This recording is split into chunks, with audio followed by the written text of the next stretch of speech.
이 시간 모든 땅으로 흩어지라라는 제목으로 말씀을 전하겠습니다. 여러분 혹시 옛말에 이런 말 들어본 적 있습니까? 뭉치면 어떻게 한다? 살고 흩어지면 어떻게 한다? 죽는다. 맞죠? 뭉치면 살고 흩어지면 죽는다. 이 말이 언제 나왔냐면 우리나라가 언제 일제 탄압에서부터 광복을 했습니까? 1945년 8월 15일 이제 광복을 우리가 하게 됩니다. 광복하고 난 이후에 위에 북한 쪽에는 누가 내려와서 주도를 하게 되죠? 소련군이 이제 내려와서 주도를 하게 되고 우리 남한에는 누가 들어옵니까? 미군이 들어오게 됩니다. 그래서 남북이 38도선을 이렇게 중심으로 이제 북쪽은 북한이 위에 북쪽 북한은 소련군이 남쪽은 우리 미군이 이제 대신 나라의 모든 부분들을 이제 대신 운영을 하게 됩니다. 왜냐하면 우리나라가 지금 일제 탄압 속에 있었기 때문에 사실 전체적인 행정적인 기관을 제대로 운영이 될 수가 없잖아요. 나라의 지도자도 없고. 그래서 임시정부가 수립되기 전까지 이렇게 분할해서 맡게 되는 겁니다. 그 1948년에 밑에 남한에는 누구를 통해서 이승만 대통령을 초대 대통령이죠. 이승만 그 당시 때 대통령을 통해서 대한민국 임시정부가 수립되고 위에는 누구를 통해서 김일성을 통해서 북한 조선인민공화국 세워지게 되는 겁니다. 그렇게 갈라져서 세워지게 됐을 때 특별히 서울을 중심으로 한 그 우리 이 경기도 지역과 또 이렇게 여러 우리나라 주변 지역에 북한에서 계속해서 사상 운동을 펼칩니다. 사람들을 보내서 어떠한 거냐면 이제 사회주의 운동, 이제 공산주의 사상을 계속해서 이제 사람들한테 주입시키고 그리고 이제 이 남한을 사상과 이념의 변화를 통해서 적화 통일을 시키기 위해서 이제 계속해서 그런 작업을 벌입니다. 실질적으로 그로 인해서 피해를 보셨던 분이 바로 손영원 목사님이죠. 손영원 목사님의 두 아들이 바로 인민청년당이라고 하죠. 공산청년당에 의해서 사살을 당합니다. 사람들이 다 그 학교 전교생이 다 보는 앞에서 그 앞에 짝대기에다 사람 묶어놓고 총 쏴서 죽였어요. 무섭죠, 맞죠? 그런 일들, 뭐 우리 제주도 4.3 운동도 마찬가지고 다 비슷한 맥락에서 일어난 일들입니다. 그 당시 때 다 일어났던 일들이에요. 그런 일들이 일어나는 가운데 이제 이승만 정권이 도대체 이렇게 해서 안 되겠다. 그래서 우리나라가 이 이념과 사상의 전쟁을 끝내고 하나로 뭉쳐야지 흩어지면 죽는다. 그래서 이 말이 나온 겁니다. 뭉치면 살고 흩어지면 죽는다. 근데 뭉쳤을까요? 흩어졌을까요? 잘 뭉치지 못하는 안타까움이 있는데 이처럼 사상과 이념의 그런 문제가 정말 컸었고 그로 인해서 어쨌든 한민족으로 뭉치도록 해보자. 힘을 하나로 합치자. 우리나라가 지금 이렇게 막 분열돼 싸울 때가 아니다. 했지만 결국 그것이 이루어지지 않아서 지금까지 오게 된 것 같습니다. 또 백지장도 맞으면 낫다라 말 아시죠? 우리가 백지장 그 A4 용지 하나 또 둘이서 맞으면은 낫다는 것이 무슨 뜻입니까? 아무리 쉽고 가벼운 일을 할지라도 서로 함께 협력할 때 더 큰 힘을 발휘할 수 있다는 뜻입니다. 이처럼 뭉치는 거. 하나됨을 이루는 것, 이 힘이 주는 것은 정말 다릅니다. 만약에 우리나라가 남북으로 깨어지지 않고 하나됨으로 하나됨 한민족으로 우리가 뭉쳤다고 생각해 보세요. 그럼 우리나라에 한국 전쟁이라는 민족의 아픔이 있었을까요? 없었겠죠. 지금 저 북한이 저렇게 굶주려서 저렇게 살고 있을까요? 그렇지 않겠죠, 맞죠? 우리나라가 더 힘을 내어서 어쩌면 이 동북아시아 지역에 정말 새로운 또 아주 강력한 나라로 우리나라가 우뚝 서 있을 수도 있습니다, 맞죠? 중국이나 일본 눈치 안 보고. 정말 안타까운 지금 상황 속에 있지만 이처럼 하나됨을 이루고 뭉쳐서 힘을 합하는 것은 너무나 중요하다는 것. 교회 또한 마찬가지입니다. 교회는 무엇이다? 거룩한 성도들의 모임입니다. 아멘. 그러면 교회가 거룩한 성도들의 모임인데 무엇을 위한 모임인가? 하나님을 예배하기 위한 공동체, 예배하기 위한 거룩한 모임, 그것이 교회라는 사실을 기억할 수 있기를 바랍니다. 우리 넘치는 교회가 이 건물이 교회가 아니에요. 아시죠? 이 교회는 건물 아닙니다. 이 교회는 우리가 예배를 드리기 위해서 필요한 하나의 장소에 불과하지. 우리 교회는 무엇이다? 바로 넘치는 교회라는 이름 안에서 주님께서 함께 모여 예배 공동체를 이루게 한 모든 각각의 구성원들이 다 우리 넘친 교회인 겁니다. 아멘. 그래서 교회는 두 가지 교회가 있다 했죠. 하나는 어떠한 교회? 성령을 모시는 거룩한 성전이 눈에 보이지 않는 무형교회가 있고, 그런 무형교회가 함께 예수 그리스도 안에 있으면서 가시적인 공동체를 이룰 때 그것이 바로 눈에 보이는 유형교회라고 했어요.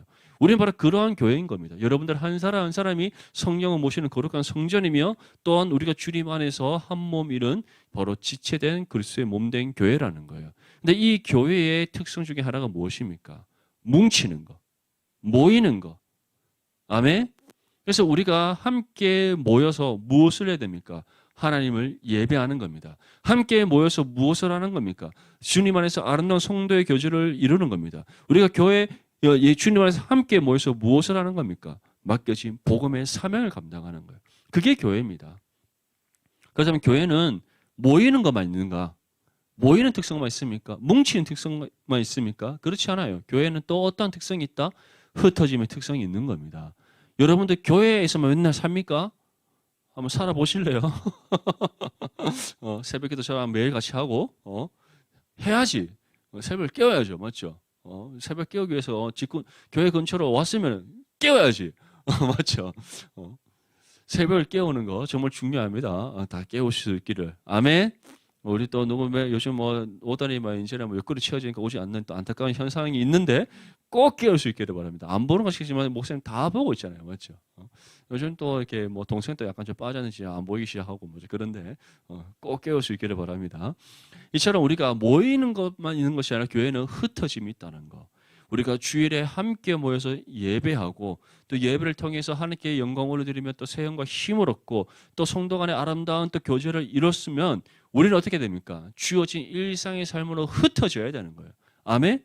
흩어져서 우리는 무엇을 감당합니까? 주님으로부터 받은 그 세형과 힘을 얻은 우리가 세상 속으로 흩어져서 주어진 복음의 사명을 감당해야 되는 거예요.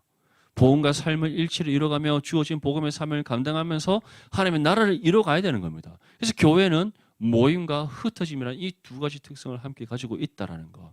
사도행전에서도 이 두 가지 현상이 똑같이 나타납니다. 교회의 이 두 가지 특성.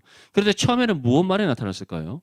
모이는 것에 집중되어졌다는 거. 모이는 거. 오순절 성령 강리 사건이 일어나고 난 이후에 이제 교회에 어떤 일이 일어납니까? 베드로가 설교를 전했더니 한 번에 몇 명? 3천 명이 돌아서고 또 한 번 더 전했더니 또 어떻게? 5천 명이 돌아서는 놀라운 은혜의 역사가 일어났잖아요. 도합 남자면 몇 명입니까? 8천 명이 정말 그 극적인 그 회심의 사건이 일어났던 겁니다. 남자만 8천 명이라면 그러면 부인들과 그리고 어른들과 아이들과 합하면 수만 명의 사람이 회심을 한 겁니다. 그렇게 해서 교회가 점점 더 왕성하여지고 점점 더 세워져가는 든든히 세워져가는 은혜의 역사를 그들이 경험하게 됩니다. 그리고 베드로가 전한 이 복음을 듣고 회심한 그 성도들에게서 그 사람들에게서는 또 어떠한 일들이 일어났는가? 사도행전 2장 44절에서 47절 말씀에 믿는 사람이 다 함께 있어 모든 물건을 서로 통용하고 또 재산과 소유를 팔아 각 사람의 필요를 따라 나눠주며 날마다 마음을 같이하여 성전에 모이기를 힘쓰고 집에서 떡을 떼며 기쁨과 순전한 마음으로 음식을 먹고 하나님을 찬미하며 또 온 백성에게 칭송을 받으니 주께서 구원받는 사람을 날마다 더하게 하시니라. 어떻게 했다? 그들이 날마다 마음을 같이하여 어디에 모이기를 힘썼다? 성전에 모이기를 힘썼다. 이것은 다시 말해서 그들이 날마다 하나님께 주신 그 구원의 은혜의 감격과 기쁨이 넘쳐서 하나님을 예배하지 않고서는 견딜 수 없는 심령이 그들의 심령 가운데서 불타올랐다는 거예요. 그래서 이들이 날마다 성전에 모여서 함께 주의 영광 이름을 찬송하고 또 하나님의 말씀의 가르침을 받고 또 그 말씀 붙잡고 날마다 깨어 기도하고 또 그들이 떡을 떼며 주님께서 우리를 위해 당하신 그 십자가의 고난의 형벌을 묵상하고 그들이 함께 잔을 나누면서 주님께서 우리를 위해 피 흘리신 그 화목제물의 그 희생 제사를 그들이 계속 기념하며 하나님의 감사의 영광을 올려드렸다는 거예요. 정말 아름다운 모습이지 않습니까? 우리는 나오라 그래도 맞죠. 한번 나오기 힘든 예배인데 우리 오늘 또 이제 오늘까지 봐줍니다. 맞죠? 내일이 또 한글날 쉬는 날이니까 오늘까지 우리 봐주고 다음 주에는 꼭 보이지 않는 지체들이 예배 자리에 모두 나올 수 있기를. 아멘. 네, 아멘. 목소리 어금니 꽉 깨물었다고 얘기해 주세요. 알겠죠? 저는 무서운 거 아니야, 알았지? 어쨌든 이렇게 그들이 날마다 다 매일같이 모여서 이렇게 예배를 드렸더라. 그랬더니 어떻게 됐더라? 날마다 주께서 구원받는 사람을 어떻게 하셨다? 더하게 하셨다. 이렇게 예루살렘 교회는 하나님께 주시는 은혜 가운데 점점 더 풍성해지는 그 은혜 가운데 세워져 가고 있더라. 이렇게 하나님의 놀라운 은혜 역사 가운데 예루살렘 교회가 점점 좀 든든히 세워져 가고 있더라. 그것이 바로 성경이 우리에게 전하는 말씀이지 않습니까? 무엇보다 이들이 어떻게 됩니까? 이들이 복음의 역사가 그냥 단순히 베드로가 그냥 한번 말씀 전한 거 그걸 끝났습니까? 그렇지 않죠. 은혜 받은 성도들이 계속해서 어떻게 합니까? 예수 그리스도의 복음을 전하는 일을 쉬지 않더라는 거예요. 복음과의 능력과 은혜를 체험한 그 성도들이 밤낮 쉬지 않고 그들이 모여서 함께 예배드릴 뿐만 아니라 또 그들이 자신의 주어진 삶 속에서 복음을 전했다는 거죠. 이 모든 일의 원천이 무엇이었는가? 하나님의 말씀이 어떻게 하는 은혜? 왕성하는 은혜였다. 그래서 사도행전 6장 7절 말씀에 하나님의 말씀이 점점 왕성하여 예루살렘에 있는 제자의 수가 더 심히 많아지고 허다한 제사장의 무리가 이 도에 복종하니라. 이것이 바로 예루살렘 교회에 끊임없이 복음의 역사가 일어날 수 있었던 힘의 그 원천이었다는 거예요. 우리 디모데 안에도 하나님의 말씀이 점점 더 왕성해지는 그 은혜가 있을 수 있기를 축복합니다. 우리 모든 지체들 한 사람 한 사람의 삶 가운데 하나님의 말씀이 점점 왕성해져가는 그 은혜가 일어날 수 있기를 축복합니다. 그러기 위해서는 어떻게 해야 되겠습니까? 먼저는 예배 자리에 나와야겠죠. 예배 자리에 나와서 우리가 하나님의 말씀에 귀 기울여 듣고 오늘 시간 말씀 가운데 역사하신 성령의 은혜를 경험해야 되지 않겠습니까? 그리고 그 은혜 가운데 주어진 일상의 삶 속에서 우리는 어떻게 됩니까? 히브리 성경도 아니고 헬라 성경도 아니고 영어 성경도 아니고 맞죠? 어떤 성경입니까? 누구나 다 읽을 수 있는 한글 성경 펴서 열심히 읽어야 되지 않겠습니까? 아멘? 여러분들 말씀 묵상하는 것이 오늘 매삼주어 하듯이 오늘 분량 오늘 따지면 사도행전 8장부터 10장까지 오늘 3장 읽었지 끝나는 것이 아니에요. 오늘 우리 고등학생들도 말씀 묵상하라 하니까 다들 그냥 성경 오늘 읽었는데라는 눈빛을 끔뻑끔뻑 쳐다보는 거예요. 그래서 얼마나 안타까운지. 여러분들 하루에 성경 3장을 읽으면 몇 분 걸려요? 길어봤자 10분도 안 걸리잖아요. 맞죠? 그 한번 읽고 나면 여러분들 그 안에 있는 내용 다 압니까? 이해됩니까? 그 뜻을 알 수 있어요? 없죠? 그럼 어떻게 됩니까? 내가 이해가 될 때까지 그 말씀 속에 말씀을 통해 내게 주시고자 하시는 하나님의 뜻이 무엇인지 발견하여 깨달을 때까지 반복해서 읽어야 되잖아요. 그 여러분들 3번 반복하고 5번 반복하고 10번 반복한다고 해서 시간 얼마 걸릴 것 같아요? 짧으면 30분, 길어도 1시간이 걸리지 않습니다. 우리 하루에 24시간 중에 하나님의 말씀을 묵상하는 그 일을 위하여 여러분들 최소 30분, 길게는 1시간 또 헌신을 못합니까? 그 정도는 우리가 충분히 할 수 있다고 믿습니다. 아멘? 네, 여러분들이 반복적으로 그 말씀을 읽으면 읽을수록 그 감추져 있던 진리의 보화들을 발견하게 되고 그 말씀이 살아 웅덩이에서 내 혼과 영과 골수미 관절을 찔러 쪼개는 그 은혜가 무엇인지 경험하게 될 줄 믿습니다. 아멘? 그리고 우리는 그 말씀 붙잡고 하나님 이 말씀의 뜻을 따라 내가 이와 같이 살아가겠습니다. 그렇게 결단의 기도를 드리게 되고 또 하나님께 능력과 도움의 은혜를 구할 때 하나님께서 때를 따라 돕는 은혜의 손길을 베풀어 주셔서 우리가 그 뜻을 따라 합당하게 살아가게 하시는 은혜를 주시는 겁니다. 그것이 어떠한 삶이다? 우리의 삶이 복음과 일치를 이루어가는 삶인 거예요. 아멘. 우리 모든 기본의 지체들은 날마다 끊임없이 하나님의 말씀을 주야로 묵상하고 또 예배 가운데 선포되어지는 말씀에 그 귀 기울여 듣고 이 모든 것을 통해 하나님의 말씀이 왕성하는 그 은혜를 경험할 수 있기를 축복합니다. 이렇게 하나님의 말씀이 막 왕성하는 가운데 이제는 누구까지도 회심을 하게 됐더라. 허다한 제사장의 무리도 회심하는 역사가 일어났더라. 이 제사장들이 누굽니까? 이전부터 막 복음에 관심이 있었던 사람들입니까? 그렇지 않죠. 이들은 어떻게든 사도들이 예수 그리스도의 이름으로 복음을 전하는 것을 하지 못하게 막고자 했던 사람들이에요. 할 수만 있다면 어떻게든 교회를 핍박하여서 이들이 모이지 않게 만들려고 했던 사람들이고 할 수만 있다면 이 예수 그리스도의 이름으로 복음이 어느 곳에서도 전해지지 않도록 그들이 가로막고자 했던 사람들이에요. 사도들을 붙잡아서 그들을 예수 그리스도의 이름으로 능력받게 만들었고 책찍질했고 그리고 복음을 전하지 못하도록 그들을 겁박했던 사람들이 이 바로 허다한 제사장의 무리들이었다는 겁니다. 그런데 이들이 어떻게 됐더라? 오히려 이제는 예수 그리스도의 복음을 듣는 가운데 믿음으로도 구원받는 역사가 일어났다는 겁니다. 그것이 예루살렘 교회가 든든히 세워져 나가는 가운데 일어났던 복음의 역사예요. 이 복음의 역사가 2000년 전 그 사도행전의 그 시대 때만 일어나는 것으로 끝나지 아니하고 오늘날 이 시대에도 우리를 통해 일어날 수 있다는 사실을 믿을 수 있기를 축복합니다. 아멘. 예. 여러분들 주변에 아직까지 하나님을 알지 못한 친구들 얼마나 많이 있습니까? 얼마나 많이 있어요. 없다고 말하지 마세요. 뭐 통계로 다 나왔습니다. 우리 부산 지역 캠퍼스 복음화율이 몇 프로? 3%가 되지 않아요. 3%가. 여러분들 뭐 동의대학교 따지면 동의대학교 전교생 15,000명 중에서 3% 빼고는 다 교회 안 다닌다고 생각하면 됩니다. 그러면 우리는 어떻게 합니까? 때를 떠지 못하든지 열심히 씨만 뿌리면 되는 거예요. 열매 거두게 하시는 분 누구시다? 열매를 맺게 하시고 그 열매를 거두시는 분 누구시다? 하나님이시다. 아멘? 우리는 그거 믿고 뿌리는 거예요. 문헌정보학과에 복음의 역사가 일어나기를. 아멘? 이때 강하게 아멘 해야지. 근데 딴 거보다 맨 앞에 있으면 딱 집어서 얘기했는데. 아멘? 그럼 그렇게 해야죠.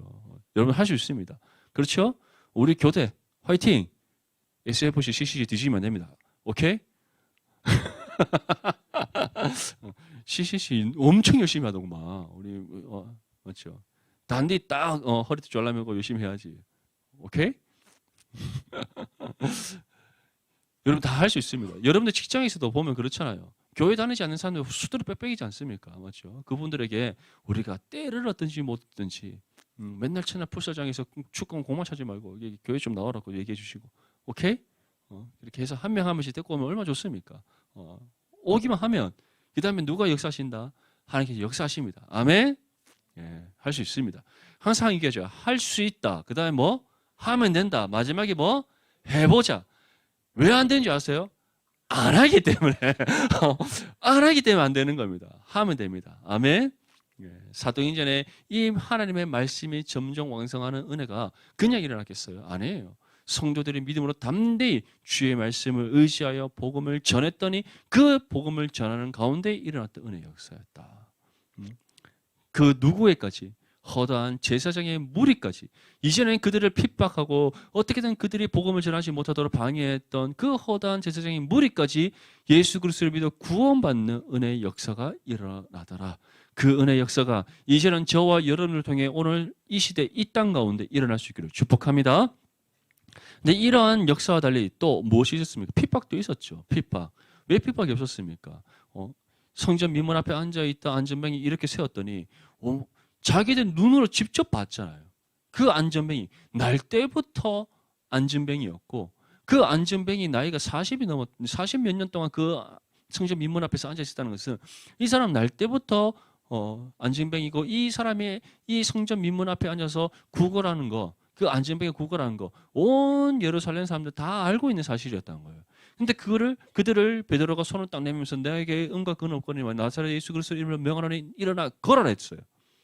단순히 그밖에 하지 않았습니다. 그때는 그가 다리에 힘을 얻고 벌떡 일어나고는 하나님의 이름의 영광을 찬송하며 성전 안에 들어가서 뛰어 놀더라는 거예요. 모든 사람이 봤습니다. 그런데 이것을 누가 가장 부정하고 싶은 거예요? 그 허다한 제사장이 무리가 부정을 하고 싶은 겁니다. 그래서 막 안전뱅이였던 그 사람 불러가고 너 어떻게 일어서게 되었니? 당신들이 받지 않습니까? 베드로가 나에게 나사렛 예수 그리스도 이름으로 일어나 걸어라 해서 나 믿음으로 일어나려고 했는데 그냥 일어나게 됐다는 거예요. 이제는 그 안전병이 부모가 부릅니다. 이 사람은 언제 이렇게 일어나게 됐냐? 언제부터 안전병이었냐? 당신들 다 알지 않느냐? 온 예루살렘 사람들 다 아는데 그거 왜 우리한테 묻느냐? 당신도 장님이냐고 오히려 그 사람들 오히려 부끄러움을 당하잖아요. 그러면서 이제 사도들을 불러서 막 채찍질하고 예수님의 이름으로 복음을 전하지 못하게 합니다. 하지만 사도들은 어떻게 했다? 예수 그리스도의 이름으로 능력받는 일을 기뻐했고 오히려 그들은 끊임없이 계속해서 예수 그리스도의 복음을 담대히 전했더라. 그랬더니 어떠한 일이 일어났다? 더욱더 예루살렘 교회가 든든히 세워져 가면서 그들이 통해서 놀라운 복음의 역사 계속해서 허다한 제사장의 무리뿐만 아니라 온 주변의 많은 사람들이 예수 그리스도를 믿고 구원받는 은혜의 역사가 일어나더라. 어떻게 보면 이때까지만 하면 예루살렘 교회는 끊임없이 수직 상승하는 은혜의 역사에 반복되는 현장 속에 있었다고 할 수 있습니다. 그런데 이제 어떤 일이 일어납니까? 이제 스데반의 순교의 사건이 일어나게 되죠. 스데반이 이제 민간이란 것은 막 사람들의 동네 여러 많은 사람들이 모인 그 곳에서 어느 곳을 가든지 스데반이 가는 곳마다 기사와 표적이 일어납니다. 기사와 표적이라는 놀라운 복음의 역사가 일어났다는 것이죠. 눈먼 자 눈을 뜨게 되고 귀신 들린 자 귀신이 떠나가고 병든 자 고침받고 또 예수 그리스도의 복음을 전하는 곳마다 놀라운 회심의 역사가 일어났다는 겁니다. 근데 이것을 누가 꼴보기 싫어했다? 헬라파 유대인들이 꼴보기 싫어했다. 정말 그것에 대해서 그들이 그것을 보면서 와 우리도 저 복음을 한번 들어보자. 이것이 아니라 그 스데반이 일으키는 그 기사와 표적을 보고는 오히려 질투했다는 거예요. 시기와 질투심이 일어났다는 겁니다. 그러니까 돈으로 사람을 매수하고 그리고 그 제사장들과 또 서기관들을 또 돈으로 매수해서 어떻게 합니까? 스데반을 공회로 붙잡아 오는 거예요. 그래서 스데반에게 온갖 거짓으로 모함을 하기 시작합니다. 그랬더니 스데반이 어떻게 하죠? 대제사장이 마지막으로 스데반에게 변론의 기회를 줬을 때 구약의 전체적인 역사를 읊으면서 너희는 하나님에 대해서 오해를 하고 있다. 하나님은 예루살렘 성전에만 임재하시는 하나님이 아니라 하나님은 계시지 않는 곳이 없다. 왜냐? 하나님은 이 세상을 창조하신 분이시고 창조하신 세상을 자신의 뜻을 따라 다스리시는 분이시기 때문이다. 그렇게 하나님에 대해서 오히려 너희가 하나님을 바르게 믿지 않고 있고 오히려 너희가 하나님을 잘못되게 섬기고 있다라고 그들의 죄에 대해서 밝혀버렸던 거예요. 그랬더니 그들이 어떻게 반응합니까? 스데반이 전한 말씀을 듣고 그들이 양심에 찔림을 얻어 하나님 앞에 자복하고 회개하는 자리로 나갑니까? 아니면 스데반을 향해서 분노합니까? 스데반을 향해서 아주 강력하게 분노하는 거예요. 왜냐? 본인들이 틀렸다고 하니까. 본인들이 잘못됐다고 하니까. 무엇보다 그 말씀이 선포되어졌을 때 그 말씀 가운데 역사하시는 성령께서 그들의 모든 죄악과 죄의 수치가 숨겨지지 않고 다 드러나게 하셨잖아요.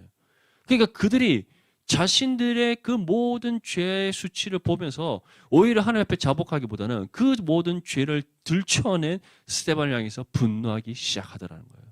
그래서 스데반을 성 밖으로 끌어내고 이제 돌로 쳐 죽여버립니다. 그리고 이 일을 사울은 어떻게 여겼다?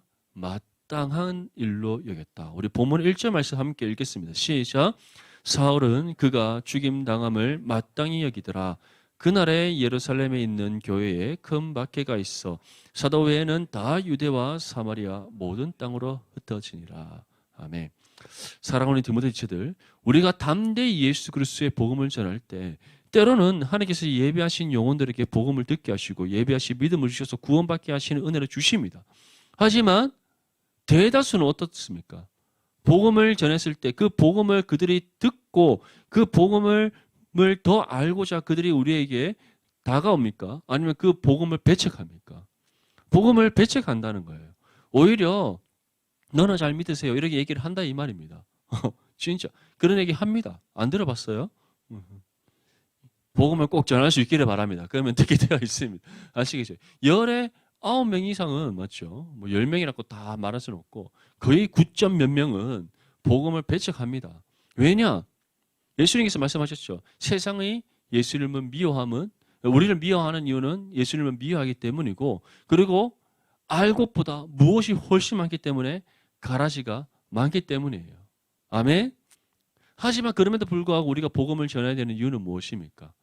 우리에게 주어진 사명이기 때문에 또 우리 또한 예수 그리스도의 복음에 비친 존재들이기 때문에 우리는 때를 얻든지 뭐든지 상관하지 아니하고 세상으로부터 우리가 복음으로 인해 능력받는 일이 있다 할지라도 끝까지 믿음으로 담대히 복음을 전해야 되는 거예요. 상진아 알겠지? 눈 뜨고 아멘. 스데반도 마찬가지였어요. 스데반이 마지막 최후의 변론을 할 때 본인이 그 말하면 죽을 거라고 생각했을까요? 못했을까요? 당연히 했겠죠. 사람이 직감이라는 게 있잖아요. 지금 공회에 불려와서 온갖 모함 다 당하고 여기서 말 한마디 잘못하면 진짜 자기는 딱 죽게 생긴 거예요. 근데 스데반은 어떻게 했다? 자신이 정령 죽게 된다 할지라도 예수 그리스도의 복음으로 인하여 그가 순교하게 된다 할지라도 그는 담대히 복음을 전했다라는 거예요. 그리고 그대로 스데반이 이 시에 성 밖으로 끌려가가 사람들에게 돌로 맞아 죽게 됩니다. 그때 또 몇몇의 사람들은 어떻게 합니까? 사울이란 청년의 발 앞에 곧옷을 놓더라. 이것은 곧 스데반이 돌에 맞아 죽는 것을 거기에 모인 모든 사람들이 정당한 일로 여겼다는 거예요. 당연한 결과로 받아들였다는 겁니다. 근데 사울 또한, 청년 사울 또한 어떻게 했다? 사울은 그가 죽임당함을 마땅히 여기더라. 이 일을 주도했고 이 일에 대한 총책임을 갖고 있는 그 청년 사울은 스데반이 돌에 맞아 죽음을 당연하게 여겼다는 거예요. 자, 이 일이 있고 난 이후부터 이제 교회에 어떤 일이 일어나게 됩니까? 그날에 예루살렘에 있는 교회에 큰 박해가 있어 사도 외에는 다 유대와 사마리아 모든 땅으로 흩어지니라. 이전까지 예루살렘 교회는 어떻게 했다? 하나님의 말씀이 왕성하는 가운데 점점 더 든든히 세워져가는 은혜가 있었습니다. 그렇죠? 많은 사람들이 복음의 은혜를 받고 복음을 또 전하고 수많은 사람들이 예루살렘 교회에 모였다는 거예요. 근데 우리는 여기서 주님께서 하늘로 승천하시기 전에 제자들에게 주셨던 그 명령을 생각해 봐야 됩니다. 예수님께서 무엇이라고 말씀하셨습니까? 성령이 너희 가운데 임하시면 너희가 권능을 받고 온 예루살렘과 온 유대와 사마리아와 땅끝까지 이르러 내 증인이 되리라. 이것이 주님께서 주셨던 말씀입니다. 맞죠? 그렇다면 예수님의 제자들은 계속해서 예루살렘에 머물러 있어야 됩니까? 예수 그리스도의 복음을 듣고 구원받은 하나님의 자녀들이 계속해서 예루살렘에 머물러서 그 예루살렘 안에서 자신들끼리 예배드리고 자기들끼리 복음 전하고 자기들끼리 은혜 받는 거, 그것을 끝나야 됩니까? 그렇지 않다는 거예요. 어떻게 보면은 스데반의 순교가 있기 전까지 하나님께서는 이 흩어짐의 역사가 있을 수 있도록 예루살렘 교회를 세워나가면서 정말 수많은 예수님의 복음의 제자들을 세워나가는 과정이었다고 할 수 있습니다. 하지만 하나님의 때가 딱 이르렀을 때 하나님께서는 어떻게 하셨다? 스데반이라는 한 사람의 순교를 통하여서 이제 준비된 주의 제자들이 땅끝까지 이르러 복음을 전하는 증인이 될 수 있도록 그들을 흩으셨다는 것을 우리는 기억해야 됩니다. 지금 이 장면 보면 어떻게 생각됩니까? 사울이 승리한 것 같죠. 사울을 비롯한 그 헬라파 유대인들이 승리한 것 같죠. 그렇지 않다는 거예요. 하나님께서는 오히려 그들을 통해서 어떠한 작업을 하십니까? 이제 본격적으로 예루살렘을 넘어 온 유대와 사마리아와 땅끝까지 이르러 예수 그리스도의 복음이 증거되게 하시는 하나님의 그 복음의 역사를 우리 가운데 일으키고 있음을 보여주고 있는 겁니다. 예수님의 제자들이 예수님께 주신 명령을 잊어버렸을까요? 절대 그렇지 않습니다. 예수님 제자들이 어떤 사람입니까? 그들은 성령 충만한 사람, 성령과 날마다 교통하고 동행하는 사람, 성령의 인도하심을 따라 복음의 사명을 충실히 감당했던 사람, 때를 어떤지 모르든지 날마다 그들이 쉬지 아니하고 주의 말씀과 기도에 전념하여 교회를 세워나가고 또 복음의 사역을 감당했던 사람, 그들이 누구다? 사도들이었어요. 맞죠? 사도들은 주어진 역할을 충실히 감당했을 뿐입니다. 그 가운데 하나님께서는 계속 하나님의 말씀이 점점 왕성하는 은혜 가운데 그 예루살렘 교회가 든든히 세워져 나가게 하시고 허다한 그 예수님의 그 제자들이 세워지게 하시는 은혜를 베풀어 주셨어요. 이제 때가 이르렀을 때 하나님께서는 어떻게 하셨다? 헬라파 유대인들을 통하여서 스데반이 순교하게 하시고 그 스데반의 순교를 기점으로 본격적으로 예루살렘 교회가 흩어져서 온 유대와 사마리아와 땅끝까지 이르러 예수 그리스도의 복음을 증거하게 하시는 그 놀라운 복음의 역사를 일으키셨다는 거예요. 분명히 기억하십시오. 역사의 주권자는 누구십니까? 하나님이십니다. 하나님께서는 이 세상을 창조하셨을 뿐만 아니라 자신이 세우신 그 계획과 신과 뜻을 따라 이 세상을 이끌어 가시는 분이십니다. 아멘? 사람의 편에서는 지금 우리가 승리한 것 같고 사람의 편에서는 지금 내 뜻대로 모든 것이 흘러가는 것 같지만 그 모든 것 위에 누가 계십니까? 하나님께서 계시다는 거. 하나님께서 허락하시지 않는 것은 그 어떤 것도 이 땅 가운데 일어날 수 없다는 사실을 기억할 수 있기를 축복합니다. 지금 이 사건도 마찬가지인 거예요. 스데반의 순교는 단순한 복음으로 인해서 그가 생명을 잃은 것이 아닙니다. 하나님께서는 이 스데반의 순교를 기점으로 예루살렘 교회가 박해를 받게 하시고 그 박해로 인하여서 어떻게 하셨다? 준비된 주의 제자들이 땅끝까지 이르러 복음을 전하게 하시는 그 복음의 확산의 역사를 일으키는 그 시작이 되게 하셨다. 그것을 우리가 기억한다면 우리는 다시금 우리의 삶을 돌아봐야 됩니다. 우리는 모이는 것에만 너무 힘쓰고 있지 않는지.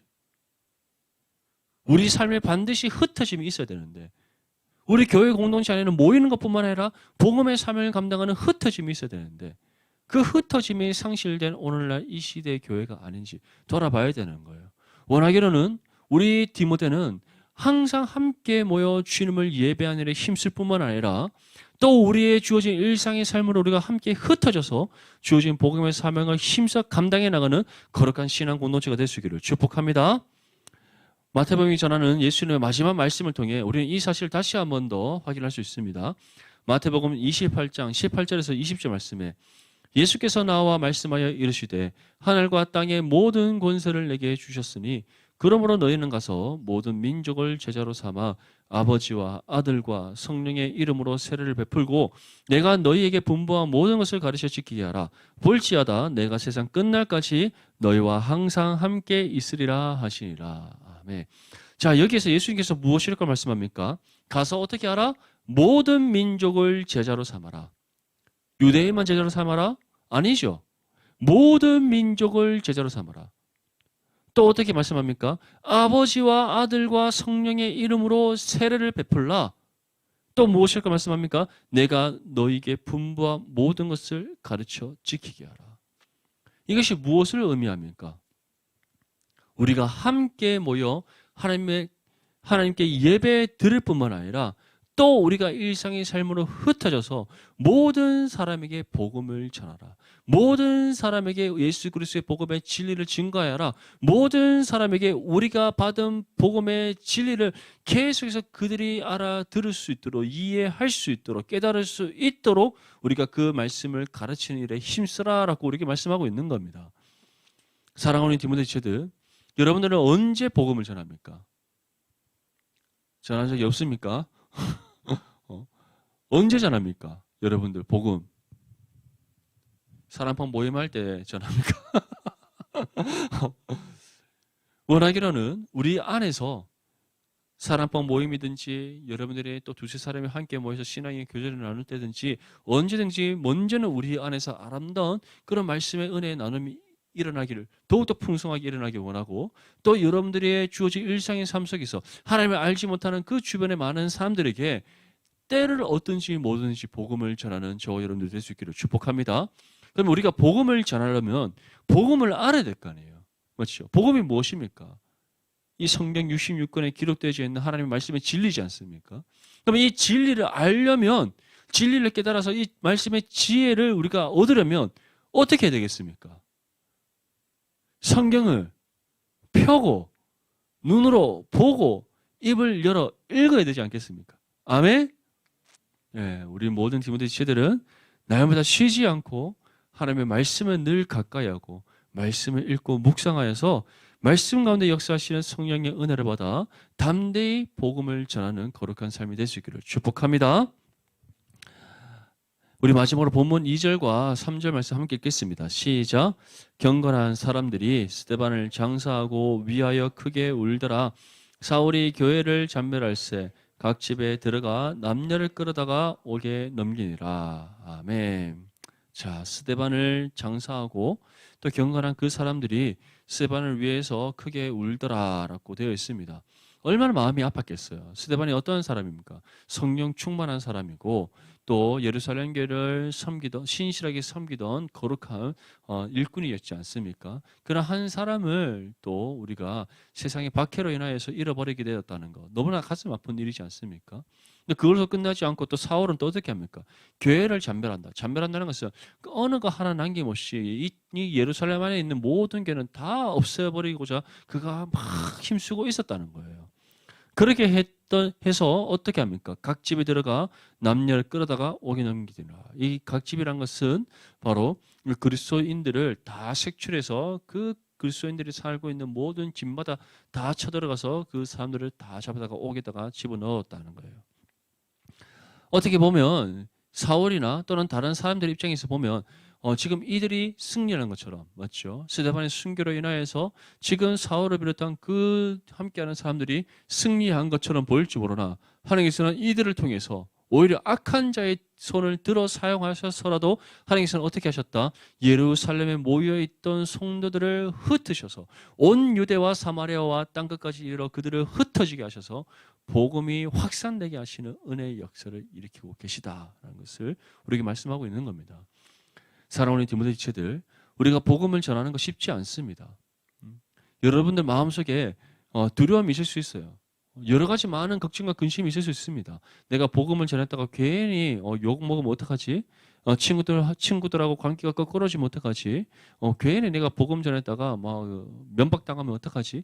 여러 가지 많은 걱정과 염려와 두려움이 있을 것입니다. 하지만 여러분들이 정말 기도하며 성령을 의지하여 복음을 전할 때 그 가운데 하나님의 놀라운 은혜의 역사가 일어난다는 사실을 기억하시고, 특별히 하나님께서는 우리에게 예비하신 영혼이 있다는 사실을 기억하면서 믿음으로 담대히 전할 수 있기를 바랍니다.